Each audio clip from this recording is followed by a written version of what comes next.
So there are compounds in elderberries, the studies are showing, that stop that replication from happening. So if you are taking elderberry syrup throughout the cold and flu season, you are essentially protecting your body against that incubation period from happening. You are listening to The Dr. Haley Show, the podcast dedicated to helping you optimize your health. Each episode, there will be an interview or a message to help you discover better health. We will be featuring health radicals on the show to bring new ideas to the table, as well as doubling down on key fundamentals to support you living your best life. Your host is no other than the founder of Haley Nutrition, Dr. Michael Haley. This is the Dr. Haley Show podcast. I'm Dr. Michael Haley, your show host. And today we're going to learn about elderberries and honey. Russel Carter is the founder of Heartland Elderberry Farms, a family-owned wellness brand, creating farm-to-bottle elderberry syrup made with just 5 pure ingredients, no water, no additives. After leaving his corporate career to pursue his passion for natural health, Russel has focused on crafting simple, high-quality products that families can trust. Russel, thank you for joining me on the show here. We're going to learn a lot. I'm curious, though, what did you do before becoming a farmer? Yeah, absolutely. Well, first and foremost, thanks for having us on, Dr. Haley. Before we took the plunge and went full-time into elderberry farming, I actually directed a marketing department for a Fortune 500 company here in town. Did that for many, many years. Great career, but the pull of elderberries and raising bees was a little too strong, and the business just kept growing over the years. And so we finally took the plunge a few years back and deviated from that corporate path, and now we're fully fledged into elderberry farming. It sounds like the perfect training, though, for having your own business. I think marketing is probably the most important aspect of it. Yeah. And you're doing it well. When I did a little research on your company, it was very magnetic. It's like, I can't wait to have Russel on the Dr. Haley Show. And I think it's because you come across so authentic. Well, I'll take that as an immense compliment. Yeah. Certainly. Yeah. Whenever you start a business, I'm sure you have quite a few entrepreneurs listening to your show every week, every month. I think the marketing your product is first and foremost essential to any growth of a business. You could have the best product on the market in your niche, and if people don't know you exist, your business isn't going to go too far. So I definitely believe, marketing probably played a pretty good role in helping us expand our business. Yeah. This is a health show, and we're going to be talking about health and nutrition. But I am curious. I like asking this typically at the end of the show, but I'm putting it toward the front end. What were some power words spoken into your life, whether as a young child that kind of stuck with you? Sure. Something that plays into who you are today. And for an example, for me, I remember seeing this one chiropractor speaking. I'm a chiropractor. Sure. He was speaking to a bunch of chiropractors. And you know how when you have a great speaker at the end, everyone like rushes to the front and they have their questions. Oh, yeah. And this guy was just super focused, and I'm going to say filled with the spirit. Mm-hmm. He was amazing. And when it came my turn to ask my question, I said, Dr. Rob, I struggle with, and he pointed at me and he said, stop struggling. And then he went to the next person. And it was one of those things. It's like, you know what? It really doesn't matter what I said after that. Yeah. That's right. Stop struggling. Yeah. Move on.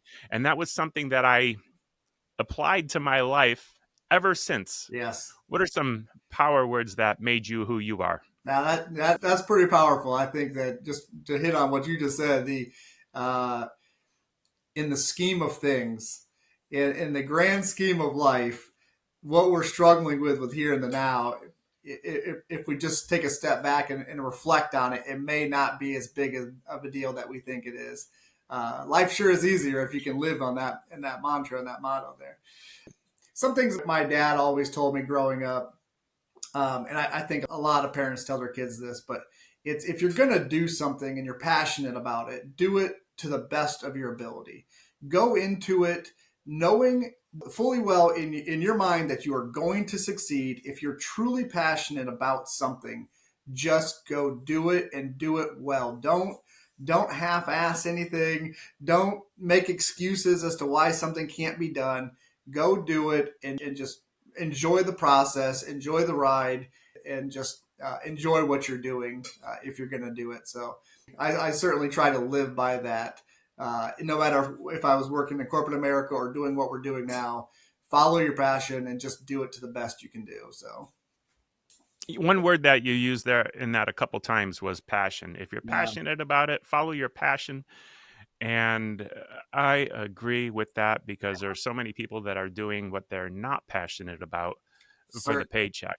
Yeah, And it certainly. is no way to live. It Yeah. might be a stepping stone, Yeah, but of it's no course. way to live. Yeah, I think you're absolutely right there. I think the folks are, going to a job they may not particularly like. They're just working for the paycheck. I think the challenge is that everyone really has to ask themselves, is what are they passionate about, and can they turn that passion into something that actually maybe provides an income for them? I think that's the biggest challenge, and that certainly is a challenge to make those two connect sometimes.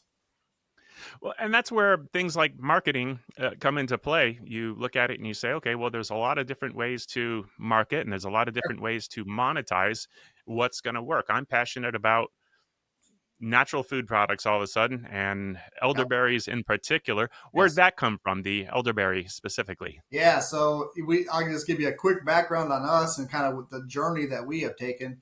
Uh, about 10 years ago, we actually started a commercial beekeeping operation. And this was before we even had the first elderberry plant in the ground. And we were still working, my wife and I were both still working full time. And we grew the honeybee business to about a 455 a hive operation. So it when we grew to that level, it became almost impossible to do corporate life and honeybees. So the honey, Russell, can I interrupt yeah, because here's where my brain's going with that. I don't understand what 455 hives is. How much honey does a hive produce? yeah. Okay, now that's a great question. So in an average year, you'll probably get between 6 to 10 gallons of honey per hive. Okay. I see. So it depends on rainfall and just a lot of different things. So from year to year, it certainly fluctuates. But so we're certainly doing quite a bit of honey production every year. And we have, And I'm picturing, a couple 5-gallon buckets per hive. yeah, So we're probably talking about 1,000 5-gallon buckets of honey yeah, per year. it's pretty close to that when we put them in, barrels for storage. But yeah, it adds up pretty quickly when we're in the harvest season. And we actually just wrapped up our harvest for this year.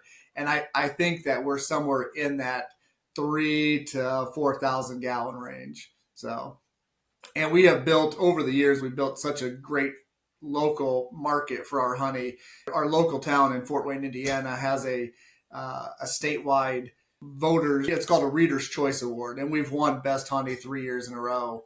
We're certainly the largest beekeeping operation, probably within a 50-mile radius of us. We're the biggest. We produce most honey, and people seem to like the honey. So And yeah, what makes it the best honey? it's placement. It's where you put your bees. So we're currently running our hives on 14 different properties. So you really have to space the bees out. Otherwise, they'll deplete nectar sources in a given area. Adding more hives to that area will not produce more honey. It spreads the honey between the hives. So we have 14 properties we're running bees on, strategically placed, and we really, really focus on staying as far away from agricultural corn, soybeans, that kind of stuff as possible.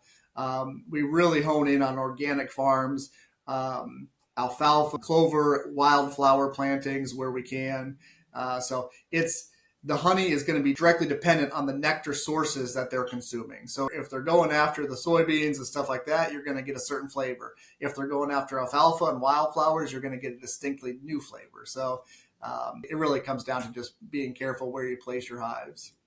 So, Uh, this is pretty elementary, but tell us the importance of bees. oh, for sure. Yeah.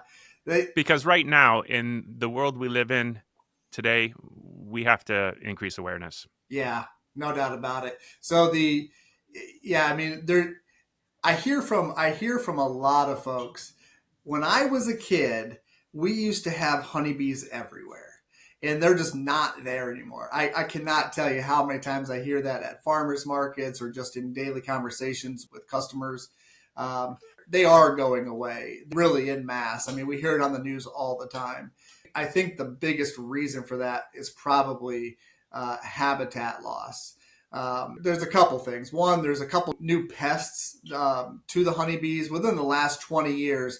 There's something called a varroa mite that makes news all the time. That didn't exist in the 1980s, and that was introduced to the United States from overseas, and that has really devastated our honeybee population. So where 20 years ago, 30 years ago, you could easily just put a beehive in your backyard and let it go the entire summer with almost no management.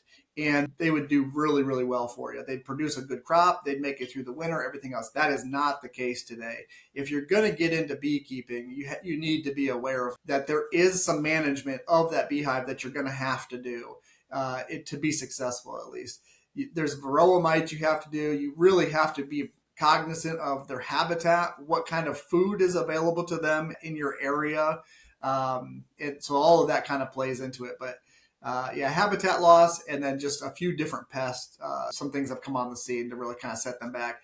I think science is making a pretty good push towards combating that at this point. There's a lot of new treatments out there for honeybees that are really safe for the bees. Some are even organic that are really kind of pushing back against some of these invasive pests. So. Okay. And where I live, I know the big problem is our city does not like mosquitoes, so they Oh yeah. spray. And I hate this when you Yeah, wake up the next day and you see a bunch of dead bees on your driveway. yeah, no doubt about it. I Yeah. don't like mosquitoes either, but Yeah, kind of double-edged sword there. Yeah, obviously when cities spray and things like that, even things as simple as their first nectar sources coming out of the winter are dandelions. Okay, for most of America, dandelions are the first real pollen and nectar sources for bees to replenish winter stores that they've gone through, food stores. I know everyone likes these well manicured lawns. I understand that. But when you're spraying your yard and getting rid of those dandelions and clover to have this pristine yard, when I talk about habitat loss, I am talking directly at that. It's not necessarily the farms, and we've always had farms, we've always had this. I am talking about chemical uses on well manicured lawns. I mean, even my own neighbors, I love them to death, but they spray their yard every year, and they just really like that nice green grass without any kind of weeds in it. So it's little things like that we can all do to really just give bees in our area a chance to grow, thrive, and then expand to bring the bees back to a level that we used to have. Back in the 70s and 80s, I don't think people cared as much about manicured lawns as they probably do today. it is crazy. I agree with you. And I live in a neighborhood where half the homes have real green lawns and others have flowers everywhere. Yeah, exactly. Yeah, you get that. You get the mix. You know who the honeybee lovers are in your community. There's no doubt about it. Yeah, yeah, yeah. So, well, Um, one question about honey before we go on to elderberry, yeah, though. yeah, you got it. I happen to like honey that's like crystallized. Is that Yeah. something that happens naturally, or am I having something that I shouldn't? No, it will happen with raw honey. Okay, so raw honey, by definition, is honey that has never been heated. Okay, so when you're looking at honey that you go to your local grocery store, for example, there is a reason why those can sit on the shelf there for months, and it's because they have been highly heated. And when you do that, you are changing the molecular structure of the sugar in the honey that prevents it from crystallizing. So it is no Mm, longer raw honey. Raw honey straight from a hive that you extract, that's all we sell is raw honey. Eventually, it'll go through the crystallization process. And that's how you know actually that you have good honey. To liquefy it, some folks like the granular the feeling in their mouth. It's easier to spread. It's good to eat. Some folks don't like that so much. To liquefy it again is really, really simple. You do not want to microwave it, and you don't want to heat it past like 120-ish degrees. So all you really want to do is take your bottle, and we sell everything in glass bottles for this exact reason. You want to take your bottle and you want to put it in the hottest tap water you can get and place your bottle in that tap water. And that is generally going to be sufficient enough. By the time your water gets cool, just letting it sit, your honey will then have had a chance to liquefy up again and still stays in that raw form because it never reached a temperature point that would constitute it not being raw. That makes sense because I think the hottest tap water setting is about 120. Yeah, I believe. 120, 130, yep, in that ballpark. Okay. So Interesting. one other misconception that I think some of your viewers may find really interesting, and we get this question weekly, is why is your honey not organic? I see organic honey all the time in the stores. I go to Costco, I see organic honey. The USDA, and your viewers can Google this, it's real simple. The USDA will not certify any American beekeeper as organic. They just will not do it no matter where you live in the country. You can live in Hawaii, you can live in the middle of Wyoming. They will not certify American beekeepers' honey as organic because they basically say we cannot control where the bees go, and they may drift into a place that has been sprayed that they wouldn't consider organic. So when you see organic honey labeled on the store, all you got to do is flip that bottle over. It is 100% imported. Okay. It comes from other countries that have much more lax requirements for being listed as organic in their country. So, yeah. And then if they import it, the USDA is just taking that country's word that it's organic, and then they're allowing that label on. So it's really, really, it's kind of confusing to a lot of customers when they see that, but it's not American honey. It's always going to be imported. Their bees must be tracked with little GPS devices or something. Yeah, exactly. Or they don't leave our organic farm. Right. Yeah, they have an invisible fence up. No, I think the requirements of some of these other countries on what they constitute as organic are not nearly as probably stringent as what we do in the United States.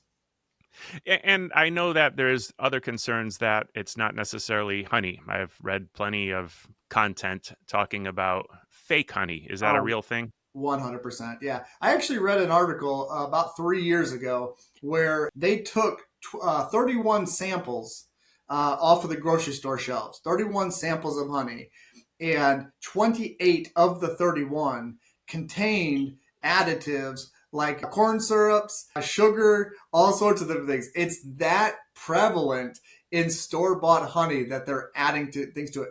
And another thing the USDA does, and this is probably not the direction of the podcast, but another thing the USDA does is they are very, very lax on what they constitute as honey. So if you add honey flavorings to corn syrup or something like that, they will still allow that to be labeled as honey. So when they're importing things like that, even though they know that they have additives to them, they will still allow that honey label to pass. Wow.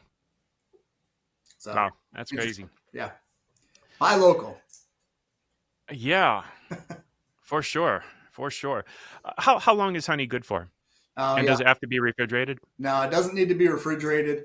It's all about the moisture. Okay, so if the honey is harvested at the correct moisture level between 16.5% and 18.5% moisture, if you fall in that moisture level, honey will never go bad. I mean, they found 2,000-year-old honey that it was still considered edible. When moisture is bottled or harvested and the moisture level is above 18.5%, you get into that 19, 20%, it will eventually ferment and then it will go bad. So it's really important that the beekeeper is aware of that. They're harvesting at the correct moisture. Yeah. What's the sign of it being bad? Do you taste it? Do you smell it? You can See it? smell it. It goes through the fermentation process, so it will start to have an alcohol smell. I mean, that's what it does. The water and sugar, when it gets exposed to a yeast or a bacteria, it will ferment. It turns into alcohol, basically. You enjoying the show thus far? One of the many health secrets that we have covered on the show is all around aloe vera, specifically drinking raw aloe vera. Our aloe vera has helped our customers effectively heal their gut, increase their intestine health, lower inflammation in the body, eliminate and or decrease acid reflux, have glowing skin and hair, and so much more. Now, as a frequent member of our audience, you will be exposed to exclusive specials and coupon codes for the awesome products manufactured by Haley Nutrition. That's right, for simply being awesome and tuning in. You can get a mini discount to help you optimize and better your health.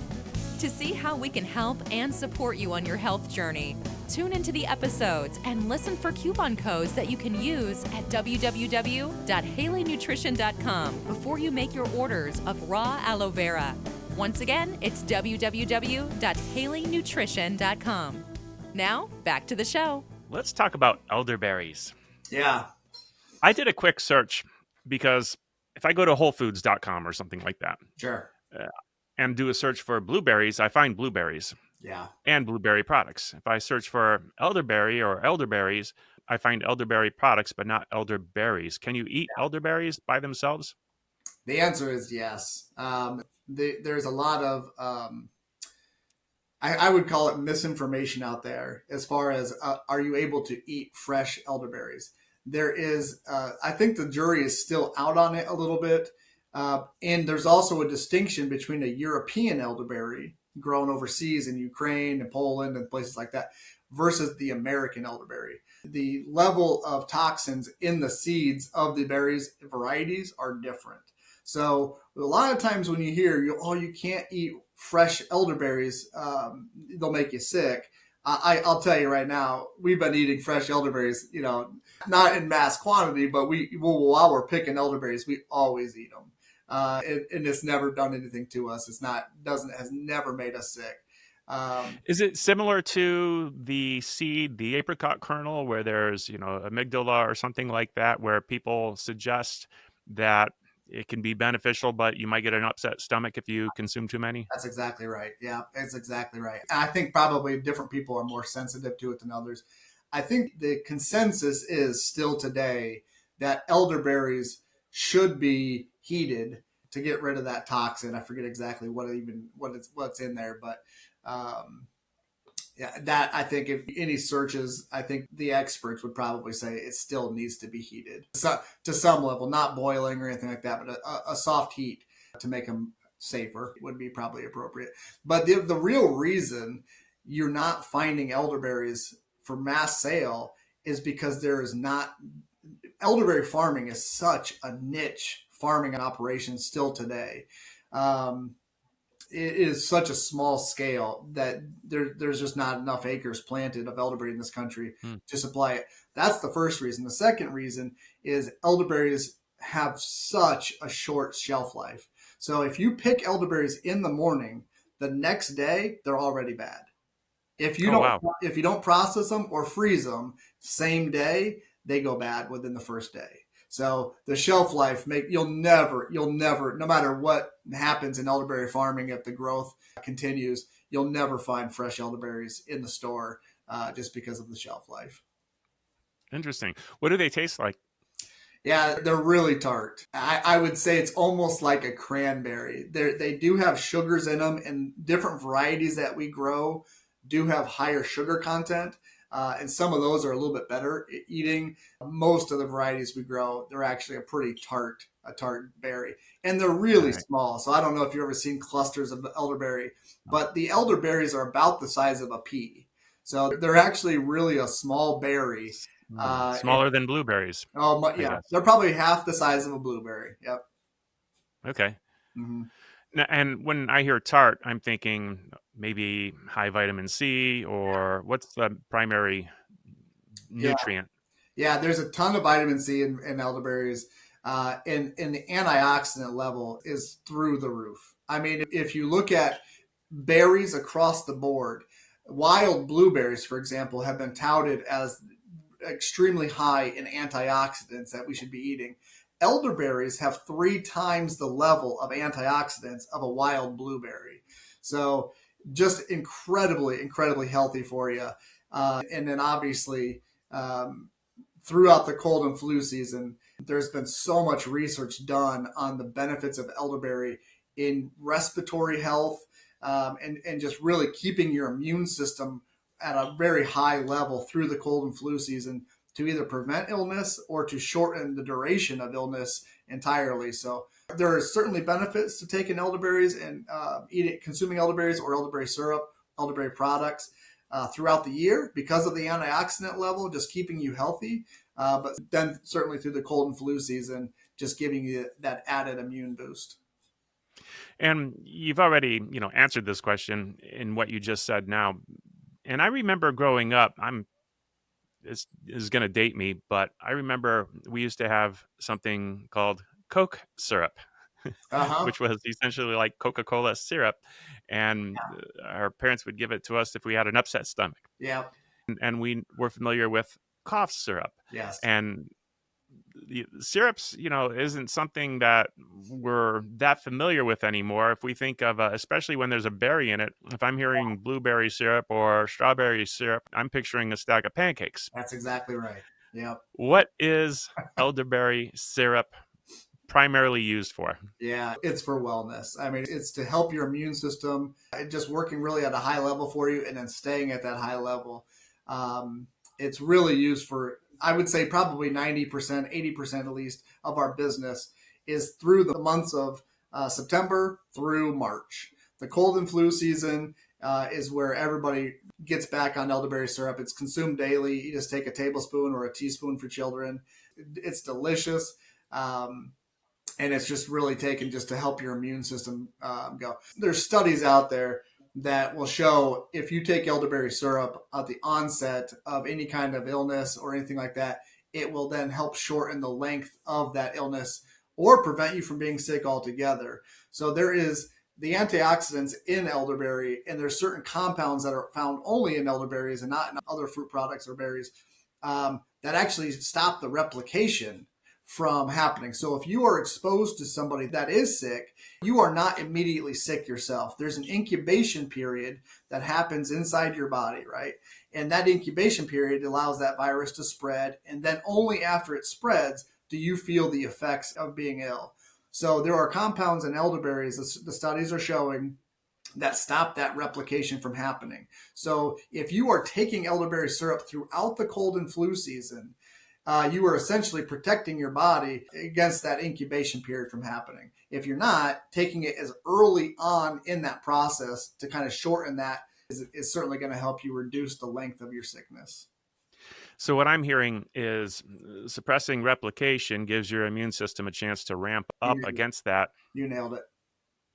Antigen, virus, Yep. bacteria, whatever it is.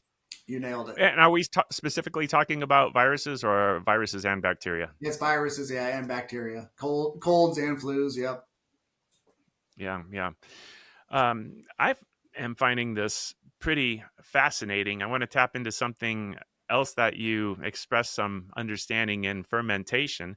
Have you ever fermented elderberries? Yeah, so the answer is yes. So elderberry wine, believe it or not, it is delicious. We have dabbled in it a few times here and there. We haven't for a few years, but elderberry wine is becoming a pretty popular thing with wineries if they can get their hands on it. Sourcing elderberry juice is very, very difficult. Again, the farming of elderberries just such a niche still. It is growing at a really rapid pace, actually, but there's just not enough acres to go around, it's pretty interesting. So yeah, elderberry wine is pretty good.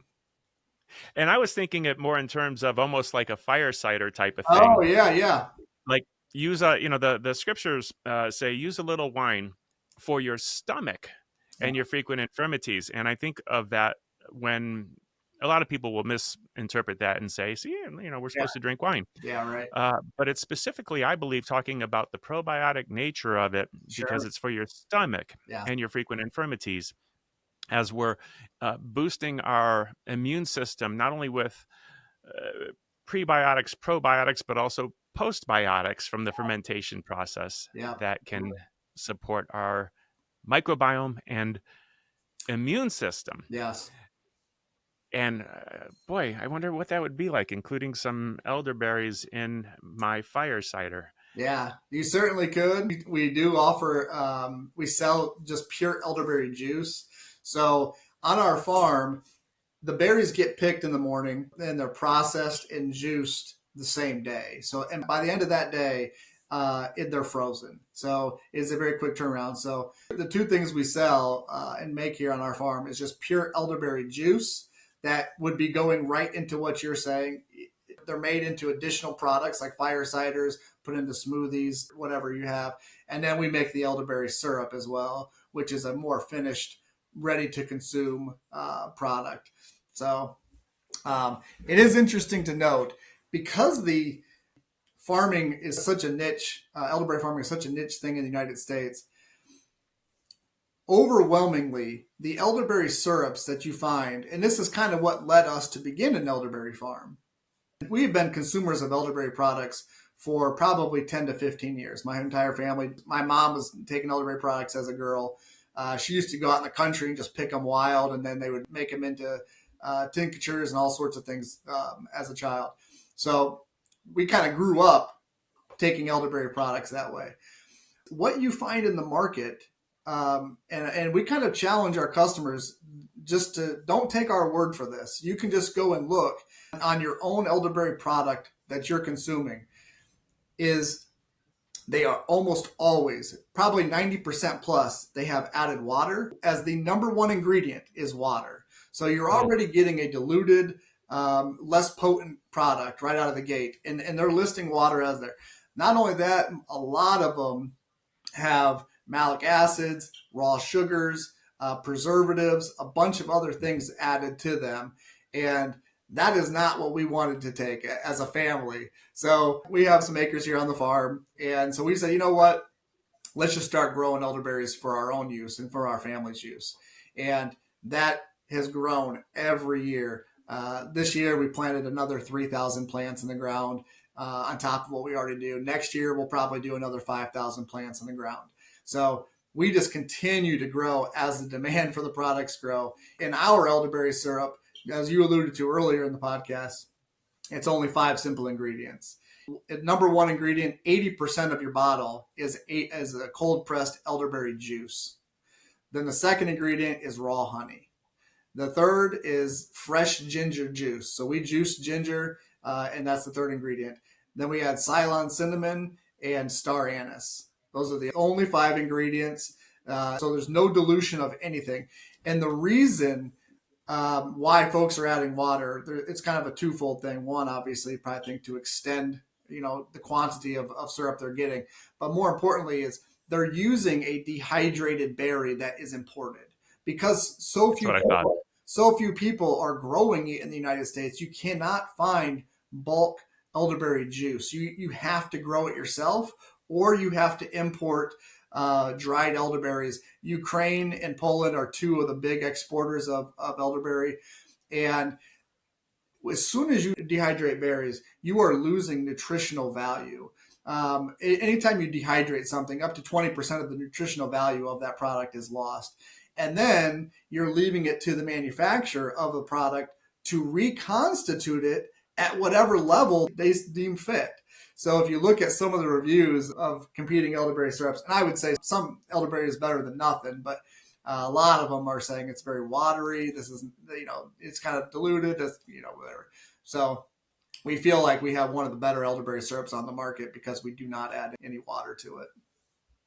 Russell, I think this is true about almost any nutrition product, and I'm very familiar with this in my industry. I have an aloe vera company. Oh, okay. Yeah. And when it comes to the different brands, and we could be talking about orange juice or tomato juice or whatever it is. Yep. And what we find is there's a lot more brands than there are farms. And in the case of Truth. my product, aloe vera, Yes. generally speaking, there's a lot of aloe vera companies out there, Yeah. but there's only, 4 or 5 farms that are supplying all of the different brands throughout the United States. Sure. And a lot of this is processed in bulk, and it might be shipped to the United States in 55-gallon drums or in 500-gallon or whatever they are, the IBC containers, International Beverage Containers, Yep. I think it stands for. And that has already been likely not only pasteurized, filtered, and preserved, Yes. but hot filled into those plastic containers Yeah. prior to shipping them here. And companies will buy those with all of the preservatives in it, Yeah. re-pasteurize, add their own set of preservatives, which are the actual ones that show up on the label, not Yeah. the Original. preservatives of the original farmer. Yeah. And some of them will even bottle it in glass. And you think, well, it's in glass, so it must be good. Yeah. The industry is kind of messed up. Now, we actually don't have our own aloe farms. We are contracted with one of the big names, Mhm. but one thing we do differently is we install our equipment on their farm and we supervise, and they have processes for us that are completely different Oh, that's awesome. than all of their other customers. And instead of their main customer, instead of us buying it from one of the big companies in the United States that buys it from whatever farm, we have it, our own container coming directly from that farm. That's fantastic. I hope someday to be able to have our own farms as you're doing it. Yeah. How many of the elderberry brands actually have their own farms? And I'm not looking for a number, maybe a rough percentage. It has to be less than 1%. I mean, if I can literally go down the line, I'll just tell you right now, if you have water listed on your bottle, they're not growing anything. Okay, and that is a fact. I mean, if you're adding water, the only reason you're adding water is because you're buying a dehydrated berry. So, and you're not going to grow your own elderberries to then dehydrate them, to then reconstitute them, right? You would juice it, freeze the juice, and then use it as you needed it. So there are a lot, and I'm sure you know this, especially with the aloe vera, same thing. There are a lot of elderberry syrups on the market today. Some very, very big name brands, your Mary Ruths, your Sambacals, all of these that are out there on the market, very big name brands that people are buying that are they're almost just garbage elderberry products. I hate to say that, but if you look at the ingredients, they really are just filling them with just garbage. And they're just kind of reconstituting dried elderberry. But there are some good ones out there. And if you're going to look for a good elderberry syrup, find one that doesn't have water and they're listing elderberry juice from non-reconstituted juice as one of the ingredients. I think you're much better off, much more potent product, and a lot less preservatives and things like that involved. I hope you're enjoying the podcast. As a thank you for tuning into the Dr. Haley Show, I have a special coupon code that you can use throughout the month of October 2025. Get $10 off your purchase of $100 or more at HaleyNutrition.com. The coupon code is SAVE10. That's SAVE10. And as usual, you can even use this coupon with on sale and already discounted bundled items. Enjoy the rest of this show. Tell me about the synergy of the other ingredients. Yeah, so the fact that we have our own beekeeping business that we've run for 10 years, obviously we're sourcing all of our honey from our own farm. So not only are we growing the elderberries here on the farm, we also are adding our own honey to the product. So that's pretty cool. But raw honey in general has just an array of health benefits, from allergies to just digestion and all sorts of different things. But the fresh ginger that we use, it's organic ginger, that juice, each of the ingredients has additional benefits beyond just the elderberries. Ginger is great for digestion. Cinnamon. That's actually one that I keep in my home very regularly, Yeah. and I'm glad that Costco actually sells these big boxes of ginger, and I'll buy 2 of the big boxes at a time, Yep. juice it up, and maybe make a quart of ginger juice, and we'll Yeah. store it in jars in the freezer Well, to 100%. use regularly. Yep. But it's an everyday thing that we go to. So I don't have elderberry. I do have honey. I do have ginger, and I love ginger for the Oh, anti-inflammatory, yeah. immune boosting. Hmm. There's so many benefits to it. Yeah, no doubt about it. So then we use Ceylon cinnamon, same thing. I mean, it's good for circulation and all sorts of different things. And then star anise or anise, however we pronounce that. The That's the one I'm not familiar with. What isn't Yeah, that like a licorice kind of thing? it is. Yeah, exactly. So when folks see that on our label, they're kind of turned off if they know what it is, because it does have a black licorice flavor, right? That's what star anise is. It's a black licorice. It's a Chinese herb. Has a really a large array of health benefits as well, just in its own right. But we use such a small amount because of the strong blackberry flavor. It really almost to a point where you do not even taste it. It's the honey and the cinnamon, the ginger really overpower the star anise. So really, when you're taking a shot of the elderberry juice and elderberry syrup, you don't taste it. But yeah, so all of the ingredients are pretty much, we planned it out. That each of the ingredients has its own benefit. Yeah, the benefits of the cinnamon are what? Circulation. Cinnamon is great for circulation as a primary one. There are some other ones. It's really cinnamon is also very high in antioxidants if you're Yeah. using real cinnamon. So Mm. there are a lot of imitation cinnamons out there, Mm. but Ceylon cinnamon is not cheap. So there's a lot of other cinnamon that are knockoff cinnamons that probably don't have the same benefits. But Ceylon cinnamon, if you've never heard of that, it is considered the true cinnamon. Okay. No, I didn't know that. And I need to be fact checked on this, but I think cinnamon's also used for blood sugar control to some extent. Am I right about that? I do believe that is correct. Yes. I actually have a brother and a sister that are both diabetic. And I remember them having a conversation with us a while back about cinnamon helping them regulate blood sugars. Oh, okay. Interesting. There's no magic bullets out there when it comes to nutrition. However, we all have our customers and our Yeah. crazy testimonials. I like to remind people when we hear things that I'm going to ask you for here Yeah. that being healthy is a lifestyle. Yeah. And if you buy one thing for a specific response, really what you've done is taken a medical approach Yeah. where you're buying something to quench a symptom. And that's not what this is about. This is about things that we can use to improve our overall lifestyle.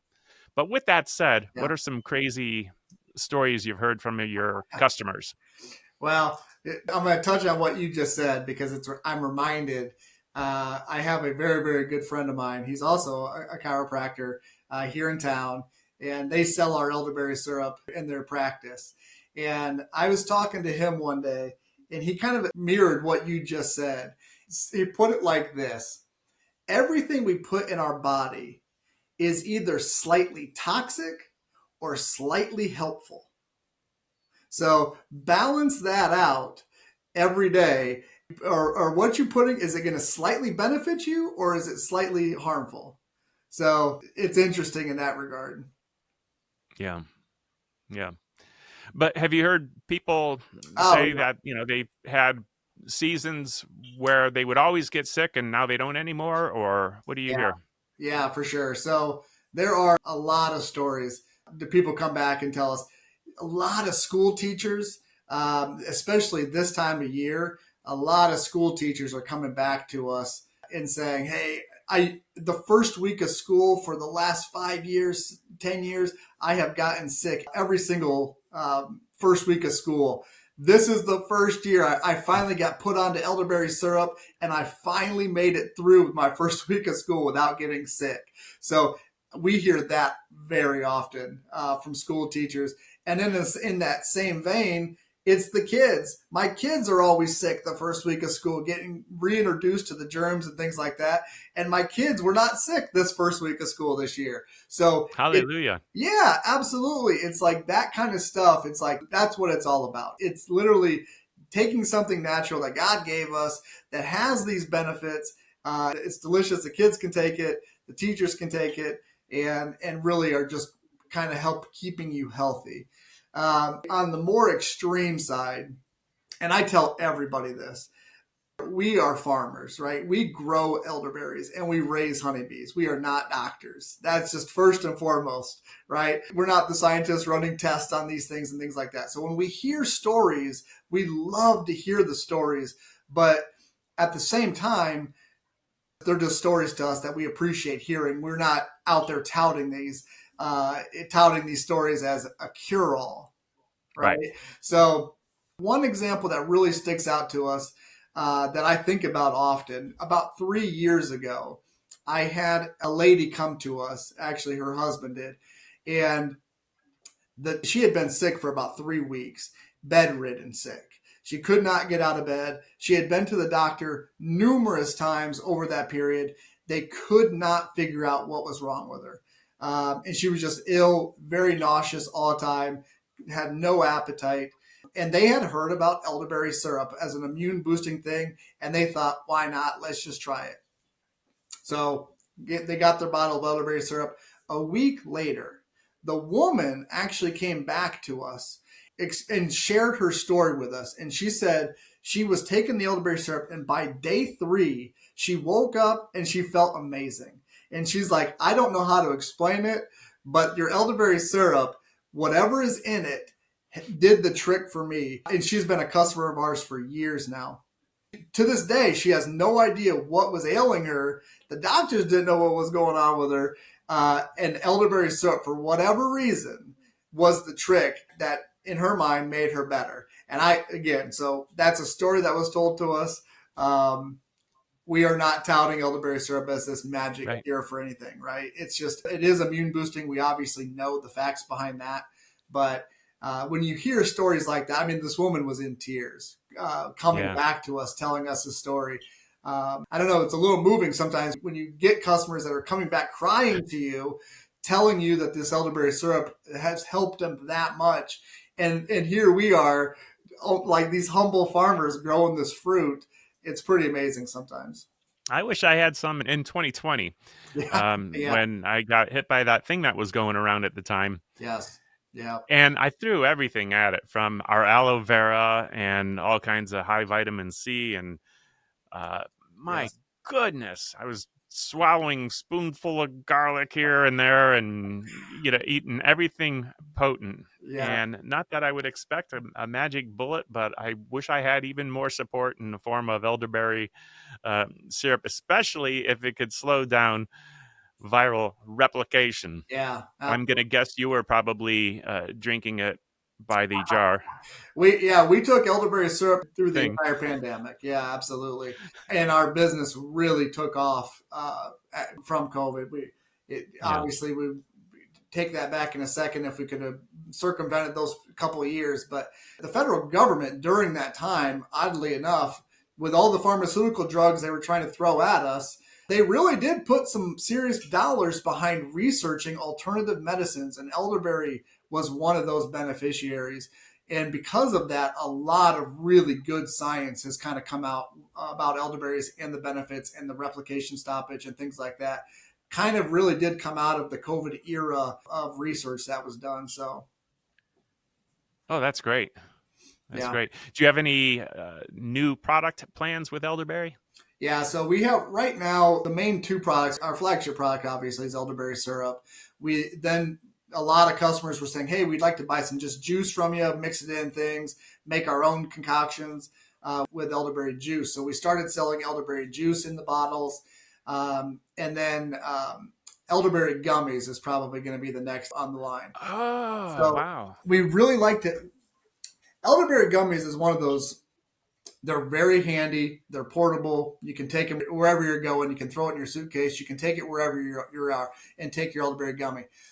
The problem with elderberry gummies is that they're even less potent than, it's very difficult to pack a decent dosage of elderberry into a gummy like that.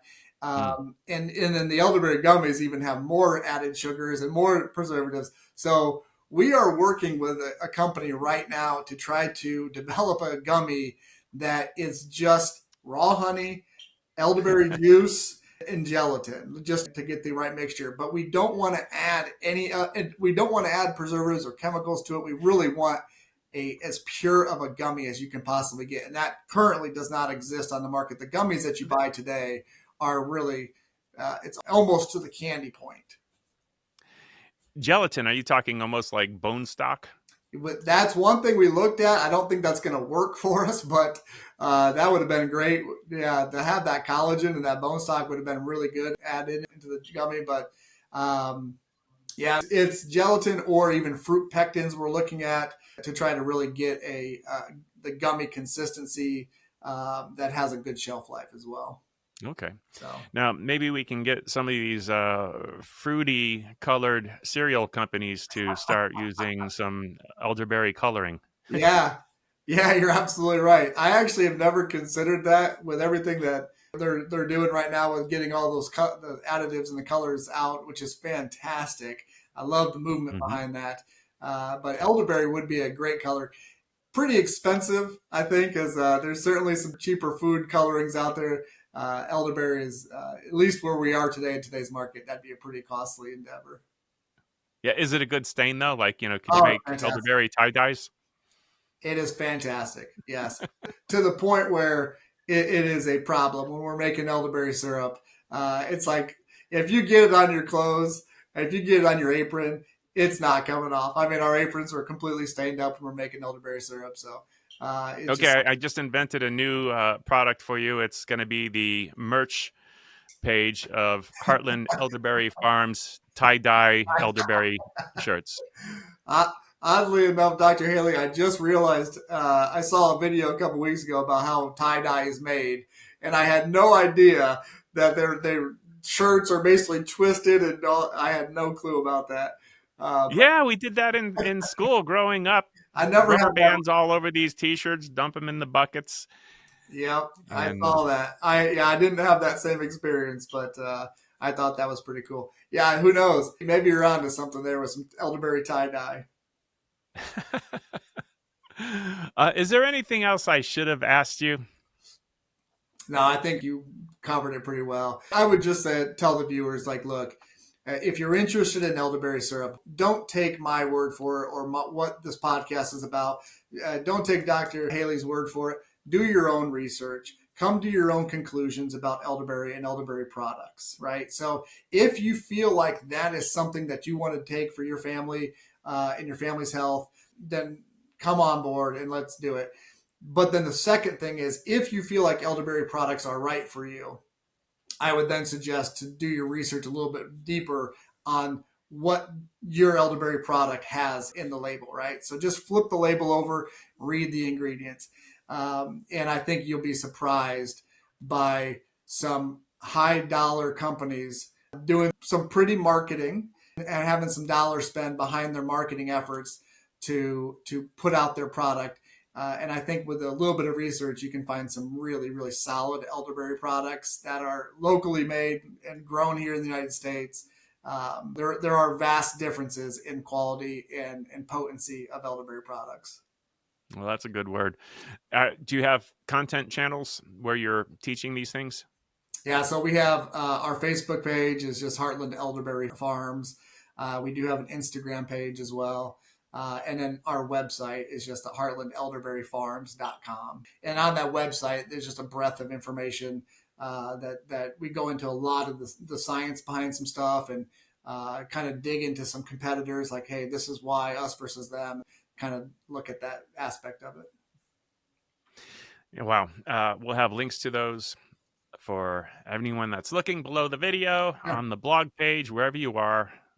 if you're listening to it on iTunes, it'll be in there in the description. You have to copy and paste, but I'll have the links to your website and your social media channels. Man, I want to thank you. I feel Yeah. like I know a lot more about both honey and elderberries now, and I want elderberry syrup in my cabinet. And is it every day or just during flu season? What do you do? My family takes it every day Okay. because of the antioxidant level in all of the ingredients that we have. It is so beneficial for us to have that throughout the year. So we do it every day. There's a lot of folks out there that take it just during the cold and flu season just to kind of stay safe. But so can't go wrong either way if you guys feel like it's right for you. But Dr. Haley, I certainly appreciate you having me on as well. This has been a joy. It's a great conversation. I loved learning about the aloe vera. I have taken aloe vera in the past as a juice, and so I'm But familiar, but it's I the had same no thing, idea. though. It's very similar. A lot of them have water in them Yeah. as a primary ingredient, and they come from powders, or they've been reprocessed. And there's a lot. Some have thickeners to make you think you have a gel. Yes. It's a wild industry, and that's how it is. And that's why I love shows like this. Yeah. When we find someone that's actually making the products. My favorite question: what are the dirty secrets in the industry? What's everyone else doing? And you learn about this, and we can apply it not only to elderberry syrup, but when we're in the grocery store and we're thinking about what we might buy, and we look at the labels, Yep. and we see, oh wow, this primary ingredient is water. Exactly. I thought I was buying a ginger elixir, and the number one thing is water. That should be the ultimate red flag across the board. Yeah, Right. you're absolutely right. Yeah. And then what are all these some kind of sorbates and what are all these benzoates and stuff? Exactly. What does that mean? Okay, Yeah. well, If that's not in there to boost your immune system. If I can't pronounce it, I don't want it. Russell, thank you so much. Yeah, Dr. Haley, good meeting you. I hope you enjoyed that episode today on The Dr. Haley Show. Make sure to hit subscribe on whichever platform you are listening to this. If this episode made you think of someone, go ahead, take a screenshot, and share this exact episode with them. You can catch the show notes for this episode on www.drhaley.com. If you want to geek out with Dr. Michael Haley on other radical health topics, be sure to check out his YouTube channel, where he posts exclusive video content. All the details are at www.drhaley.com, and we can't wait to hang out with you on the next episode.